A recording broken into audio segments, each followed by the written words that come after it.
The API box has become the centerpiece of my studio. I have not owned a piece of gear that motivated me this much to do music because I know I'm gonna get some fantastic results. It's just, it's that important for me that I can come in here and sit down and turn this thing on and then I can plug one of my synths, my analog synths, and crank it, and there's that analog fatness that everybody loves to hear. I'm from Detroit, and I do a style of dance music called Detroit Techno, and I've been doing it for about 24 years. And I live in LA right now, but I do a lot of traveling all over the globe, doing all these different parties and doing different music. And I'm here with API today because I bought one of their consoles. It's called The Box, and I'm here to tell you guys why I love it so much. It's really like brought sexy back to working in the studio for me. Anybody can sit at a computer and do this with the track and the mouse. It's not really sexy for me. I like to have fun when I'm in the studio, and apart from it, the sound of the API, everybody knows this famous punch that the API has.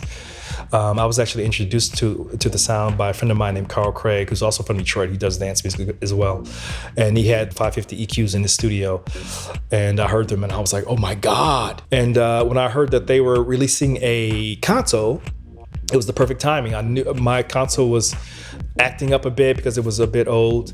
And that's when I said, you know what, I need to look at outside possibilities with regards to getting a console that would work for me. Nothing too big, nothing too small, but something that was professional enough for me to use in the studio and do a lot of patching if I needed to do it, and had inserts and blah, blah, blah. And just, it's like it dropped out of heaven, this box. And I was one of the first ones on. I was like, oh my, I had to get this board. So I went in and I had a consultation on it, and I bought it like literally the next day, I believe. I do dance music, and that's one of the most important things that you want to do is punch in these clubs on these big massive sound systems. So when I engage these EQs on these kicks and these bass lines, it's incredible.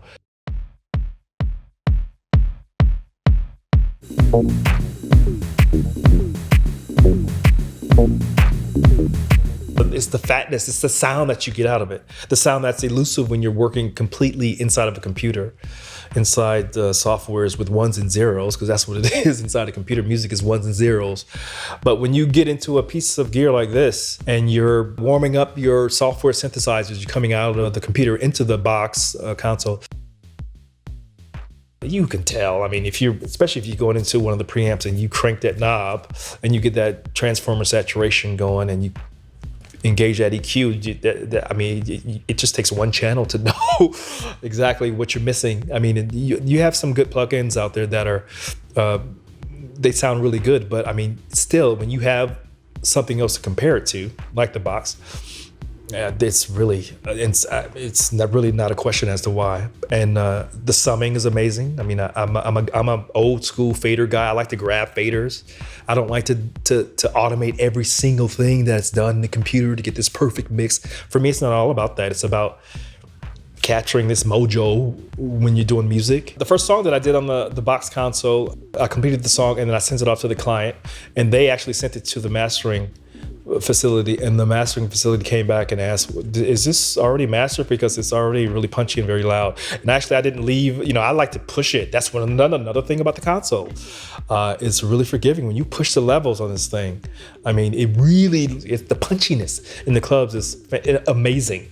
I played that remix that I did in the club. I could not believe that I got that kick to sound that good. And I don't know what I'm doing sometimes. Like sometimes you just grab knobs and you turn them, and if it sounds good, it sounds good, and you go with it. You can't really do that when you're on the mouse and you're dragging. Click, oh, that sounds good. You need a knob to grab. You need faders to grab and get it right. And oh, you found that mojo. Like you got it, and you're mixing and you're in that zone, and you finish. Do maybe 2 or 3 more passes, and then you pick the best one and you go, yeah, I got it. API, the box.